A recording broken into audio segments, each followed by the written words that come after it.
towards people to help you with your information, but we have one spokesperson for each group. So we have two for some countries, okay? And you can share it together. You may present together or by yourselves, it's okay.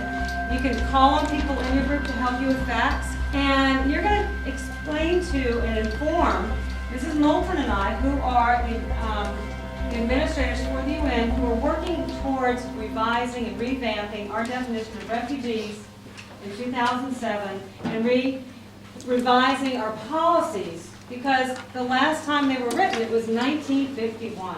And you are going to inform us about what's going on in 2007 that's different from what was going on in 1951. Your job is not to know about what was going on in 1951. Your job is to give us a lot of information to help us understand where the problems are, why there are problems, who's a refugee, why are they a refugee, and what we'll take that information and figure out what to do with it. Okay? I think that's important because we really need to understand what's happening, what happened to them, and what they went through to help them. In Rwanda, since the genocide in 2002, many refugees have left Rwanda and tried to enter Congo. And many refugees also have HIV and AIDS, which the NAC, the National AIDS Committee, try to help. And that's another reason why Congo and other countries surrounding Rwanda won't let them in, because they have a disease. What do you think is the biggest problem that the UN needs to deal with in Rwanda? HIV and AIDS, and I would think also work with children. Okay, thank you guys. Let's give it up to them. And 80% of Angolians are refugees, and that's 213,500 people. The biggest problems in Angola right now are war and diseases. Some diseases include HIV and AIDS, cholera and malaria. Cholera and AIDS. Cholera and malaria. Another really important problem in Angola is war. And over 1 million people have been killed because of war or war-related things.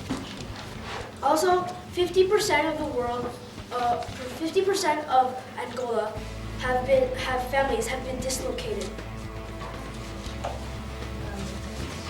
Less than 40% of Angola, of the country, has access to clean water and sanitation, and millions of children don't attend school because they don't have any clean water or they just can't pay for it.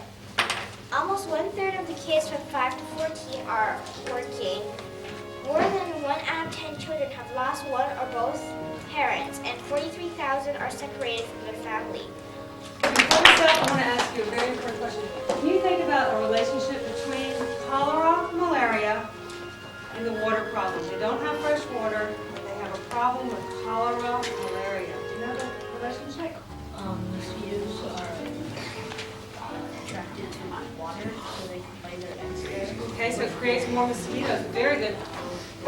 Zambia, a lot of the Angolan refugees have gone to Zambia, and the UN wants them to go back, so they have closed one of the camps, and then 15,000 of the residents there, they have two choices. They can either fly home or they can take a journey to another settlement. And so the UN did this because then they wanted people to go home, so 855 Angolan refugees have already gone home.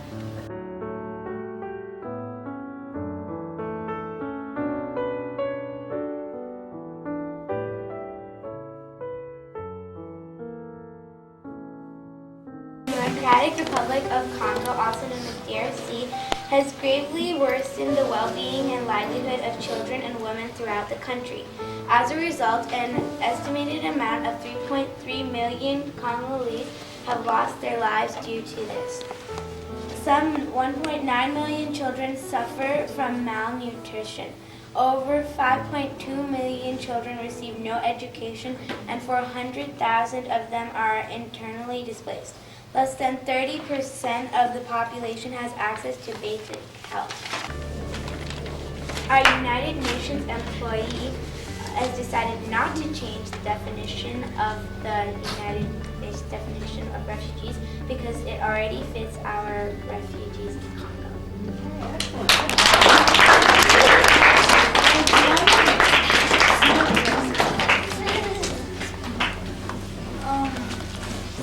Our country is Somalia, and there are at least 1.15 million refugees in Somalia, and the WFP needs at least $42 million to support for food aids to support those refugees, which include a blend of corn and soybeans, vegetable oil, and other products that ensure them they have good nutrients. And the WFP in 2006 has already delivered 32,000 metric tons of food assistance to 1.5 million people in southern Somalia and 4,000 metric tons to the people in the northern areas. And the area in the northern Somalia is under construction, but in southern Somalia, the situation is still volatile.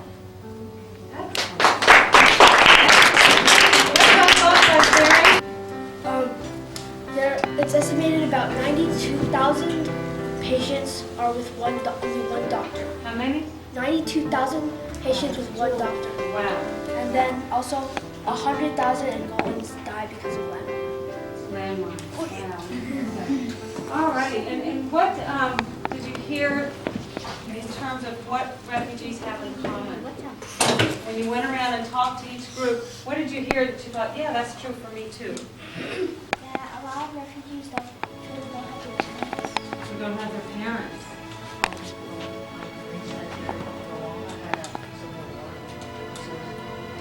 Because of the civil wars? Many refugees have AIDS and some even fought. I think 2 of them fought those.